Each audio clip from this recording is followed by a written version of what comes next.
Dan karena kecintaan Allah pada hal-hal yang ganjil, maka itu berdampak pada ciptaan-ciptaan Allah dan juga dalam beribadah atau syariat Allah. Dan yang ketiga ada juga hadratul witriyah, entitas Allah sebagai zat yang maha ganjil, tidak ada duanya. Kita yang semula tidak ada, kemudian diadakan oleh Allah yang maha ada. Dan nanti kita kembali lagi tidak ada, kembali kepada yang maha ada, yakni Allah. Wa ila rabbikal muntaha. Dan hanya kepada Tuhan pula tempat kembali atau tempat berakhir.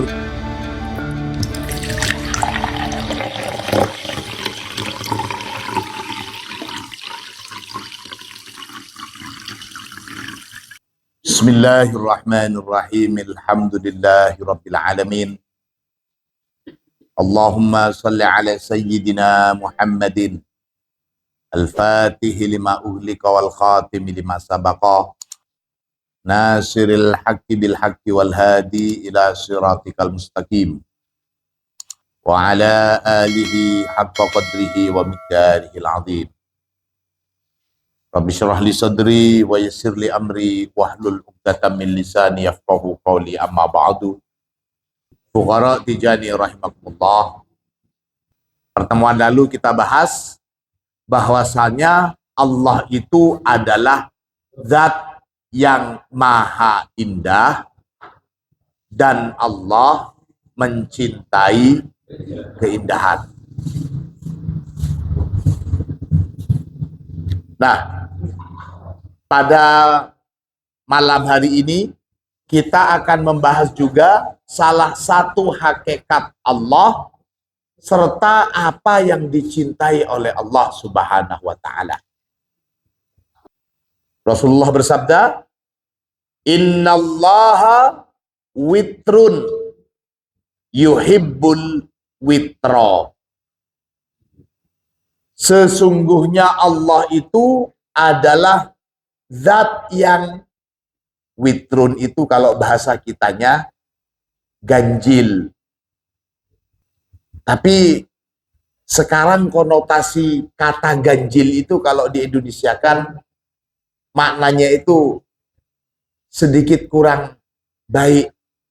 Orang ini ganjil ya. Nah, itu berarti maksudnya apa itu? Gimana? Negatif, ya maknanya negatif. Ganjil wong iku. Nggak genep. Ono sing kurang gitu maksudnya. Ono sing kurang, nggak genep. Padahal makna witrun di dalam bahasa Arab itu maksudnya adalah al-fardu malakis matalahu lisani. Sesuatu yang tidak bisa dibagikan menjadi dua. Tidak bisa dibagi lagi. Sudah satu-satunya, al-fardu, sendiri. Karena kita bahasa Indonesia, kita terjemahin gampangnya al-witru ya ganjil. Tapi jangan kita pahamin ganjil sebagaimana yang kita paham ganjil dalam bahasa Indonesia. Ganjil di sini maksudnya laisa mahu ilahun sani. Tidak ada Tuhan kedua. Tuhannya cuma Allah satu-satunya. Wa huwa subhanahu wa ta'ala yuhibbul witra. Dan Allah subhanahu wa ta'ala itu mencintai sesuatu yang ganjil. Wa qad dhaharat atharu hadhil mahabbah fi makhluqatihi wa fi masru'atihi. Dan karena kecintaan Allah pada hal-hal yang ganjil, maka itu berdampak pada ciptaan-ciptaan Allah dan juga dalam beribadah atau syariat Allah. Dalam ciptaan Allah umpamanya arsy satu, ganjil. Langit ada berapa yang kita kenal? 7, ganjil. Ardi 7, al-aradis sab' 7, ganjil. Matahari Yang kita tahu satu. Tapi di jagat raya ini ya yang jelas kemungkinan besar ganjil, karena di depan saya ini tidak ada yang ahli astronomi. Kita tahu mataharinya satu. Kalau mataharinya dua, repot juga kita. Terbit di timur, terbit di barat. Hipo jangan rematur. Al-witru juga dikatakan huwal fardu. Al-fardu. Fardun itu maksudnya munfaridan, sendirian. Tidak ada yang lainnya. Dek boleh. Bahasa Jawanya apa? Ada boleh. Bahasa Jawanya apa? Enggak noteh. Fallahu ta'ala wahidun fi dzatihi. Allah Subhanahu wa ta'ala itu wahidun, yang maha esa, yang maha tunggal, fi dzatihi, dalam zat Allah, wa sifatihi, dan sifat-sifat Allah, fala syabiha lahu wala matsal. Tidak ada yang serupa, tidak ada yang menyamai Allah. Wahidun fi af'alihi. Allah juga maha tunggal, Allah maha esa dalam apa yang dilakukan oleh Allah. Fala syarika lahu wala mu'inalah. Maka tidak ada sekutu bagi Allah dan juga tidak ada yang menolong Allah dalam melakukan sesuatu. Allah menciptakan langit, ya sudah Allah saja.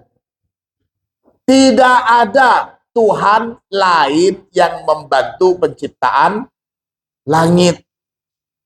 Allah menciptakan bumi, ya cuman Allah satu-satunya yang menciptakan bumi. Gak ada bantuan dia nih. Gak ada bantuan pihak lain. Ini. Innallaha witrun yuhibbul witra. Lidzati salathu hadaratin hiya usuluha. Bagi zat Allah itu terdapat 3 entitas, 3 keberadaan, dan ketiga-tiganya itu merupakan landasan atau dasar dari ketiganya. Yang pertama, hadratul fardiyah. Hakikat Allah itu, entitas Allah kesendirian. Tidak ada yang menemani Allah. Tidak ada yang membantu Allah, apalagi sekutu bagi Allah, nggak ada. Kalau umpamanya ada hadis itu yang sering Allah bertanya kepada malaikat, malaikat keliling bumi, kemudian ketika naik Allah tanya, ngapain itu para manusia? Mereka melakukan zikir, ya Allah, mereka berwirid. Ngapain mereka berzikir? Dan seterusnya. Kita memahami seolah-olah Allah tanya kepada para malaikat. Nah, hal-hal yang seperti itu, yang pertama itu adalah bahasa Rasulullah untuk memudahkan bagi kita umat manusia. Itu bahasa Rasulullah. Dan itu bukanlah zat Allah. Itu merupakan tajalli Allah. Nah, untuk zatullah, di sini dikatakan, wahya halatu wujudiha fi ainil jam'i. Zat Allah itu merupakan sumber dari semua yang ada. Tidak ada satupun yang ada kecuali Allah yang maha ada. Keberadaan kita di sini tidak lain karena sebab dari keberadaan yang maha ada, yakni Allah. Hai sukanat walam yakun maha syai'. Zat Allah itu adalah zat yang maha ada dan tidak ada yang menyertai kemahaadaan segala sesuatu. Jadi zat Allah itu tidak bersama-sama sesuatu. Para malaikat tidak membantu Allah. Semuanya yang ada ini bukan bersama dengan zat Allah. Ini yang dimaksud dengan hadratu al-fardiyah. Kemudian yang kedua, hadratul ma'iyah. Nah, ini yang perlu kita ketahui. Hadratul ma'iyah itu entitas kebersamaan Allah. Jadi Allah itu maha bersama dengan segala sesuatu. Tadi zat Allah tidak ada sesuatu pun yang bersama dengan zat Allah. Baik itu dari sifat, af'al, dan segalanya. Tidak serupa dengan sesuatu apapun. Nah yang kedua, hadratul ma'iyah. Entitas kebersamaan. Kita yakin bahwa Allah itu lebih dekat kepada kita, bahkan dari urat nadi kita. Itu untuk menunjukkan bahwa Allah betapa dekatnya. Betapa dekatnya Allah. Wahya, adapun hadrah ma'iyah di sini, halatu wujudiha ma'a kulli syai'in fi alami tafriqah. Maksud dari hadratul ma'iyah itu adalah entitas atau kemahaadaan Allah, keberadaan Allah itu bersama segala sesuatu. Tidak ada satu hal pun, tidak ada sesuatu apapun yang tidak diketahui oleh Allah. Fi alamit tafriqah, di alam yang ada pemisahan. Wa fiha tahtajibud dzat bil asma was sifat. Di dalam alam ini, alamut tafriqah ini, tuhjabud dzat bil asma was sifat. Tuhjabu itu terhijabi bil asma'i dengan asma-asma was sifat dan sifat. Jadi Allah yang maha kasih, Allah yang maha penyayang, Allah maha ini dan seterusnya dan seterusnya. Itu kebersamaan Allah. Yang pertama, secara zat tidak ada sesuatu pun yang menyerupai Allah. Namun dalam hal tajalli Allah, dalam hadratul ma'iyah, kita meyakini Allah selalu ada di mana dan kapan saja. Tidak ada satu waktu pun yang tidak ada Allah, dan tidak ada satu tempat pun yang bisa kita terhindar dari pengawasan Allah. Ini terjadi. Allah mendekati yang sabar daripada yang tidak sabar. Berarti Allah berjarak dong kepada yang sabar. Allah lebih dekat. Innallaha ma'as-sabirin. Nggak ada innallaha ma'al ghadibin. Nggak ada Allah bersama orang-orang yang marah. Berarti enak kita sering marah saja supaya nggak dideketin sama Allah. Yang tidak bisa begituin. Allah bersama dengan orang yang sabar itu dalam artian perhatian Allah dan kekhususan dari Allah untuk orang yang sabar itu lebih dibandingkan orang yang tidak sabar. Jadi di sini fadilah kesabaran itu dapat perhatian khusus dari Allah. Perhatian khusus dari Allah tidak lantas mengurangi perhatian Allah kepada yang lain. Kalau saya sekarang umpamanya melihat Abah Rohmadi, maka perhatian saya ini kepada Abah Rohmadi, perhatian saya kepada yang lain pasti terkurangi karena keterbatasan ini. Namun perhatian Allah kepada satu hal, kepada seseorang tidak lantas mengurangi kemaha perhatian Allah kepada sesuatu yang lain, kepada orang lain. Paham gitu? Ini harus kita. Jadi tidak sama. Gus Zulfan memperhatikan Abah Rohmadi kemudian lainnya tidak, dengan bagaimana Allah memperhatikan orang yang sabar. Jangan mentang-mentang karena orang yang madlum, yang didolimin itu akan mendapatkan perhatian dan doanya lebih didengar oleh Allah daripada yang dolim. Bukan berarti orang yang dolim itu bisa semena-mena dari perhatian Allah. Paham gitu? Kita tahu bahwa salah satu doanya yang mustajab itu adalah orang yang terdolimi. Berarti ketika saya mendolimi Roni umpamanya, perhatian Allah kepada Roni berlebih. Nah, ketika Allah memperhatikan Roni, kesempatan bagi saya untuk berbuat dosa. Ya tidak. Tidak bisa digitukan. La syabihalah. Allahumma sholli ala Muhammad. Itu hadratul ma'iyah yang kedua. Dan yang ketiga ada juga hadratul witriyah. Entitas Allah sebagai zat yang maha ganjil, tidak ada duanya. Di sini dikatakan halatu baqaiha ba'da fana'i kulli syai'in fi maqamil jam'i. Ini merupakan satu keadaan kemaha kekalan Allah setelah segala sesuatu yang ada ini nanti tidak ada. Kita ini berasal dari ketidakadaan. Sekarang ada. Seluruh alam semesta, al-alamin. Al-alamun itu adalah segala sesuatu selain Allah. Kita selalu menyebut ini alhamdulillahi rabbil alamin. Tuhannya alam semesta. Tuhannya semua yang ada. Semua yang ada ini pernah melalui satu fase, yakni tidak ada. Habib Alves dulu nggak ada, sekarang tahu-tahu ada, dan nanti akan kembali pada ketidakadaan. Kita ini adalah sesuatu yang sebelumnya tidak ada, dan nanti kita akan kembali lagi tidak ada.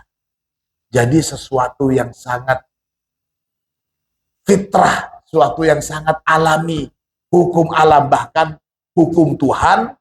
Sesuatu itu tidak ada, kemudian ada, dan nanti kembali lagi tidak ada.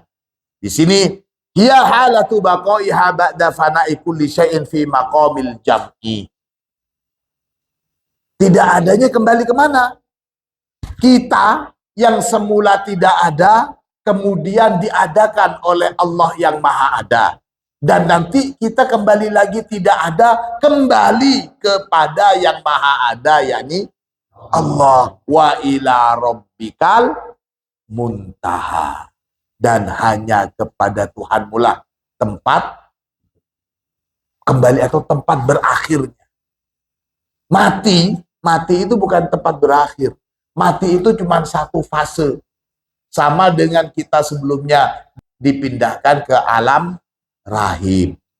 Setelah dari alam rahim, kita pindah ke alam dunia. Setelah dari alam dunia, untuk pindah ke alam akhirat, kita masuk dulu pintu yang namanya barzakh. Pintu pemisah antara alam dunia dan alam akhirat. Ini barzakh. Untuk bisa masuk ke barzakh melalui kematian. Untuk bisa masuk ke barzakh melalui kematian. Baru nanti bisa mengalami alam akhirat. Rasulullah tentu tidak sama dengan kita. Rasulullah sudah mengetahui bagaimana alam barzakh, bagaimana alam akhirat, bagaimana kondisi di surga, bagaimana kondisi di neraka, bagaimana keadaan orang-orang yang sebelum masuk ke akhirat. Rasulullah sudah mengalami ini. Dan itu dituangkan di dalam hadis yang panjang tentang Isra Mi'raj. Jadi Rasulullah sudah tidak bisa dikatakan Rasulullah mati atau hidup. Sekali lagi Rasulullah tidak bisa dikatakan itu. Dalam keadaan hidup, Rasulullah terlepas dari hukum kehidupan dan hukum kematian. Buktinya Rasulullah bisa bertemu dengan seorang nabi yang secara hukum dunia dia sudah mati, yakni Nabi Musa. Nabi semuanya. Salah satu bukti kalau kita mempercayai hakikat Rasulullah sudah melalui ini adalah kita melaksanakan sholat 5 waktu. Padahal sholat yang diperintahkan pertama kali 50 kali. Karena kita percaya bahwa Rasulullah itu sudah melalui tahap yang tidak terbatas oleh hukum dunia dan hukum akhirat. Rasulullah bertemu dengan Nabi Musa, kemudian dapat berita seperti itu. Perintah sholat 50 kali, terus karena usulan Nabi Musa. Usulan Nabi yang sudah mengalami hukum kematian dunia. Secara hakikat kita tidak mengatakan para nabi itu mati. Tapi secara hukum dunia, Nabi Musa itu sudah mati. Karena tidak bisa ketemu lagi dengan istri-istrinya, tidak bisa ketemu lagi dengan umat-umatnya pada umumnya. Rasulullah tidak bisa.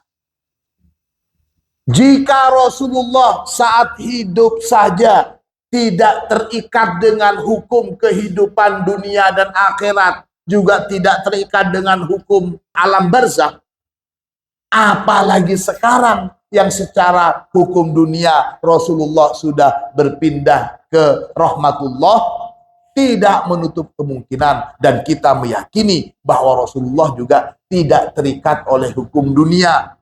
Rasulullah sangat memungkinkan untuk bisa datang ke Habib Ishaq, baik dalam mimpi ataupun yakdotan. Gini betul. Ikhwan Tijani masih ada yang meragukan kalau bisa didatengin oleh Rasulullah. Allahumma sholli ala Muhammad. Hal-hal seperti ini bagi Ikhwan Tijani bukan satu guyonan. Gini betul. Ini merupakan satu harapan. Kalau perlu nangis kita.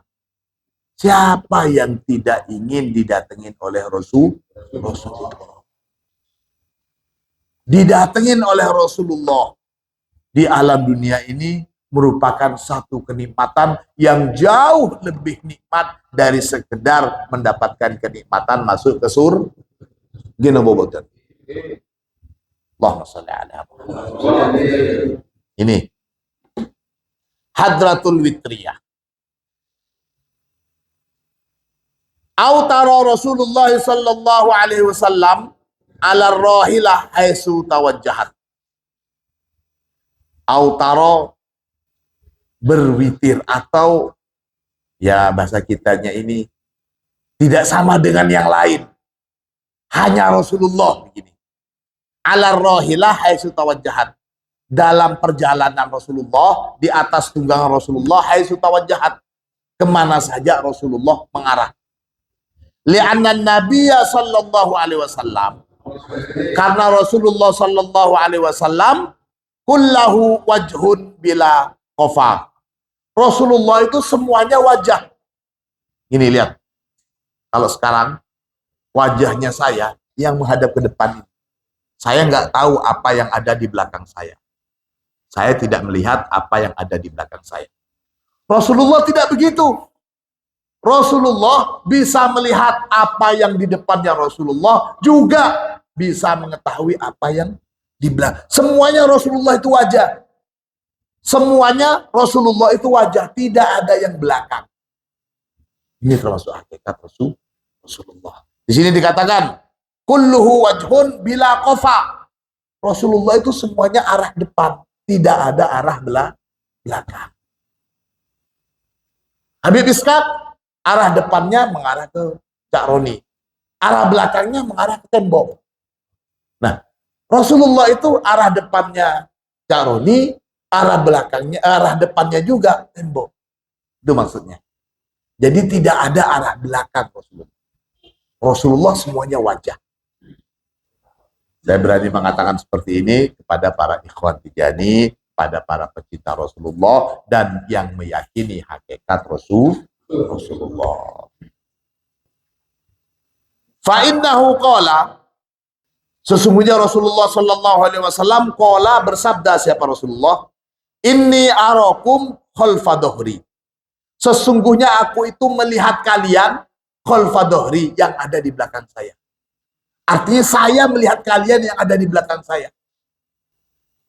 Wa man kanat hadhihi haluhu fa haythu kanatil qiblah fa huwa muwajihuha.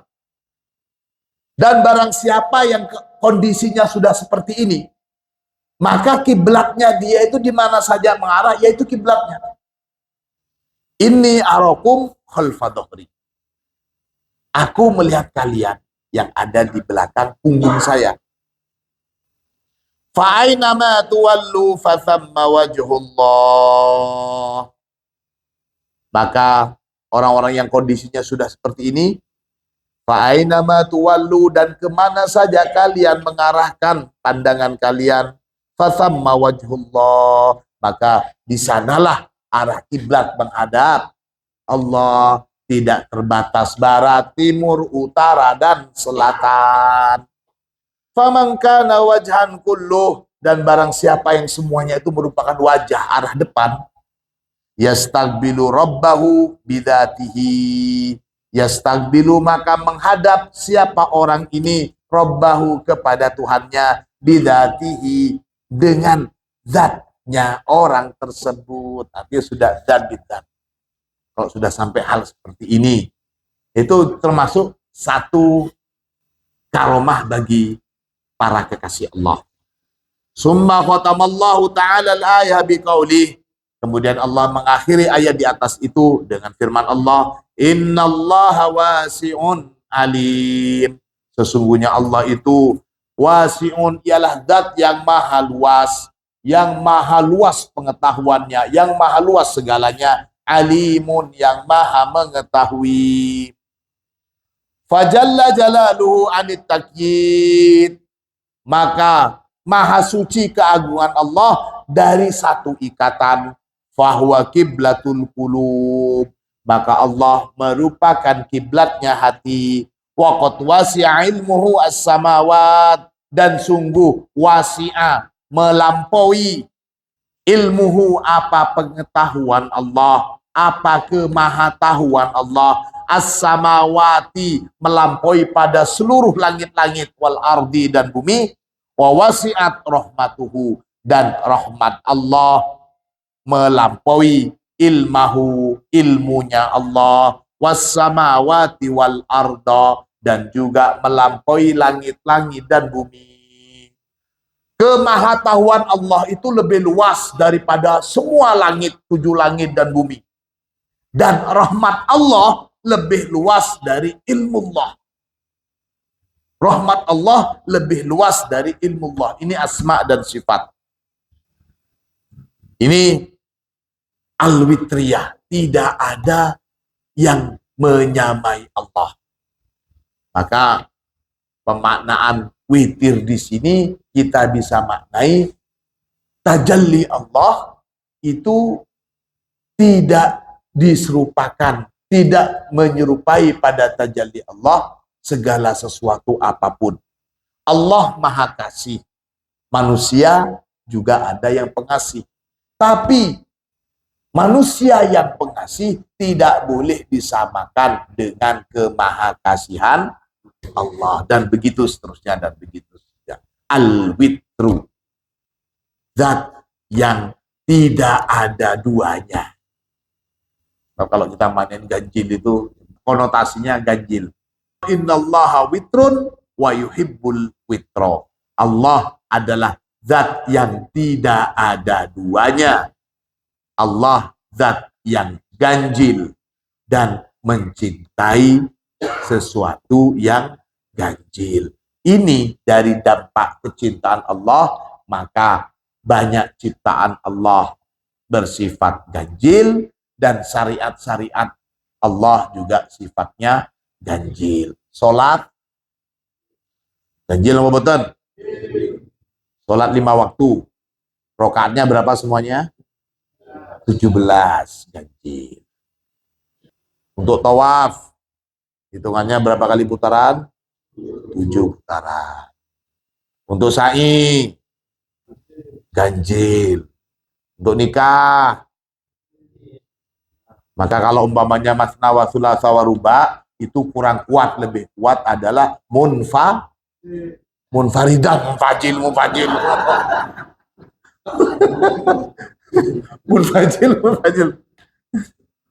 Jadi meskipun di Al-Quran itu ada masna wa thulatsa wa ruba, tapi tetap yang lebih dicintai itu adalah yang tidak ada duanya.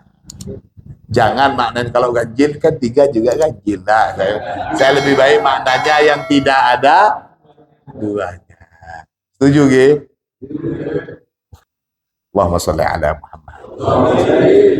Para hadirin sekalian rahimakumullah, inilah hakikat dari penjelasan innallaha witrun yuhibbul witra. Mudah-mudahan ilmu yang kita pelajari bermanfaat. Al-Fatihah.